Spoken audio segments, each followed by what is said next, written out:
welcome to Calvin's Guide Game. Today, I'm going to do a review on Scooby-Doo Betrayal at Mystery Mansion. This game says it's based on the award-winning game Betrayal at Avalon Hills, which if any of you watch my channel with any kind of consistency, you know that I like Betrayal at Avalon Hills. So, what I'm going to do, this is by Avalon Hills. This is for, I believe, 3 to 5 players. Takes about 25 to 50 minutes to play. Guys, I'm going to get it to the table, show you kind of how it plays, look at the components. I'll come back and tell you what I think about it. Okay, folks, so here's what comes in the box of Scooby-Doo Betrayal at Mystery Mansion. You have your rule book, of course. We'll get that out of the way. We also have our monster's tomb for when the haunt starts. And then we have the secrets of survival for the other players that are trying to stop the betrayer. So those 3 books you get in here. This all has the scenarios in them. So you also, of course, have all the characters from Scooby-Doo. You have Scooby-Doo himself. You have Velma Dinkley, Fred Jones, Daphne Blake, and last but not least, Shaggy Rogers. So what you're going to do is you're going to pick a character. Each of them have a special ability. You may re-roll up to 2 dice when you spend a Scooby Snack. Wouldn't be a Scooby-Doo game without Scooby Snacks. So you get these Scooby Snacks. They help you re-roll dice and things of that. But you're going to pick a character, and if you see there's green here, you're going to put a little, they have little clips you put in here, and that is your starting courage, your starting brains, your starting speed, and your might. So you're going to pick a character, you're going to do that. And then you also start with the 2 tiles. You start out with the Mystery Machine for the outside. And you start out with the entrance to the mansion when you're ready to enter. So you start out with those 2 tiles. You have tiles for the inside, which we'll lay here.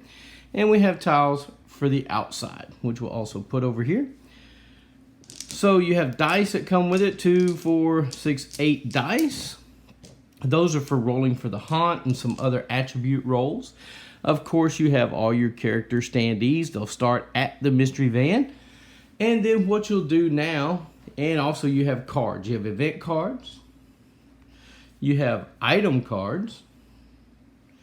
And you have clue cards. These are what are going to start the haunt. If you've ever played Betrayal at House on the Hill, the omen cards were what kind of triggered the haunt and what haunt you would do. The clue cards do that here. And we'll talk about that in just a second. You have 5 cases that you can do. We have the case of the magical mayhem. We have the case from Out of This World. The case of the monstrous miscreant. And the cause of the man-made menace, and the case of the sinister spirit. So you have all those that you can do, and they're going to be different. There are 25 haunts or mysteries, if you will, in this box, so that's a good thing. So what are you going to do on your turn? Well, whatever character you pick, you're going to move up to their speed. Usually you can either move from here to the inside, which is 1 move, and then you're going to move into a room. So if you draw the tile, you see this is a bathroom, and it has an event. So you'll draw the event, you'll place the tile with the doors where they go, and then you'll draw an event. This is Grumpy Old Man. He seems pretty harmless. Let's talk to him. Roll 2 dice. So you're going to roll the dice to do that, and it gives you something to that effect. So let's say Shaggy wants to explore outside. Well, there's another event. Let's move to something besides an event. We have a clue, okay? Hey, a clue. All right, so there's a clue. So you take the clue, you're going to look at it, and it says no matter where you are, the eyes are looking at you. Add 1 to the result of your brains roll. Make a haunt roll now. So you're going to roll dice equal to the number of clues, and if you ever get 5 on the collective dice that you're rolling, the haunt will start. And depending on what clue you drew, okay, there on what case you chose, you'll look on here and you'll find, so that was the painting, you would go to 16 on the on the case of the magical mayhem. So you would turn to page 16 in your Secrets of Survival book. The people that are not the betrayer, if you will, they will read this to try to stop them. The other person will go to the 16th haunt in here and read from here. And you pretty much do that, and then the haunts will go on and you'll do that. You get a lot of extra bits here for the scenarios that you're going to be using. You're just going to go room for room, picking up clues, picking up items, events that can help you when the haunt starts. So if you've ever played Betrayal at House on the Hill, this has that same feel to it for sure. Or if you play Betrayal at Baldur's Gate, either one. So basically, that's how you're going to play Scooby-Doo Betrayal at Mystery Mansion. You're going to go through the house and outside. Once you get enough, once all the clues are gone, all 9 clues are gone, or you've rolled a 5 before you take all the clues, the haunt will start at that time.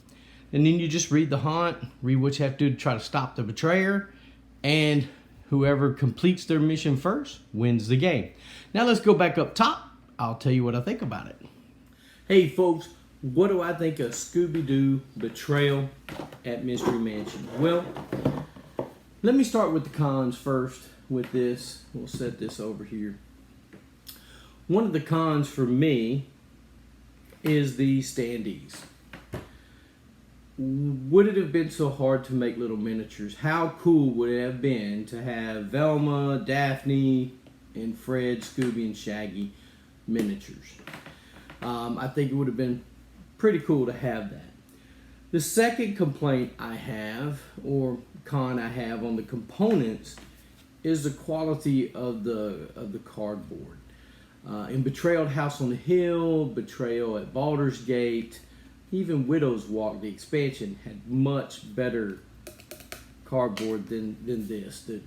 They just feel less quality, I guess I should say.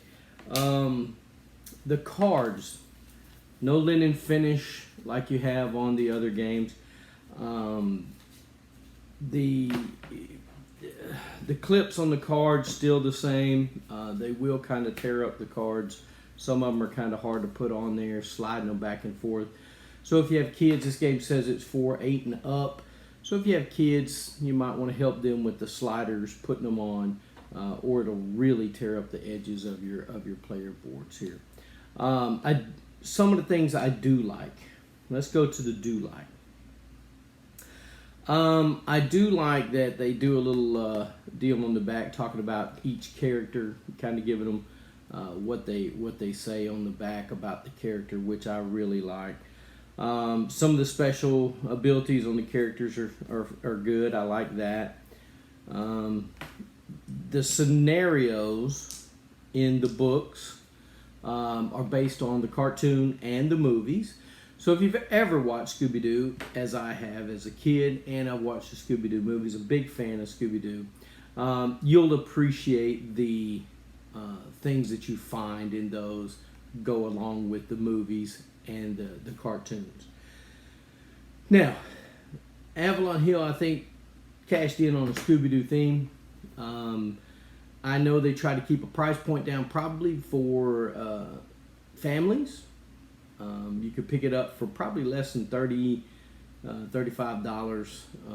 I got mine for less than $40. So it's a fun game. I love Scooby-Doo. I'll continue to play it, but it is geared more towards family. They could have done a lot more with the Scooby-Doo theme. I think as far as bringing it out for heavier gamers or even medium weight gamers, because Betrayal at House on the Hills, you know, if you've ever watched my channel, it's one of my favorite games. But all in all, if you have a family, they love Scooby-Doo, guys, go pick up Scooby-Doo Betrayal at Mystery Mansion. The components are fine. I just have a little beef with them because I have some of the other games from Avalon Hill, the Betrayal series. They're just a little bit more, they're just a little thicker, and the cards have a nice linen finish on the other games. These are just playing cards, if you will. But they serve the purpose. They do a good job at that. You got 25 different endings in this game. So you'll probably never, depending on how much you play it, but you'll probably not play the same ending 2 times in a row. So if you play it a couple times, you'll probably get multiple endings. Would I recommend this game to a family? Definitely. For a heavy gamer, probably not. But I'm going to keep it in my collection. I think I'm going to really enjoy it. I'll play it with my game group, who I think will continue to play it with me, and we'll go from there. But guys, that's Scooby-Doo Betrayal Mystery Mansion by Avalon Hill. It's from ages 8 and up for 3 to 5 players. Guys, get a board game to the table, spend time with friends and family, and I want to thank you so much for watching Calvin's Got Game. Remember to subscribe and click that bell for alerts when new videos come out.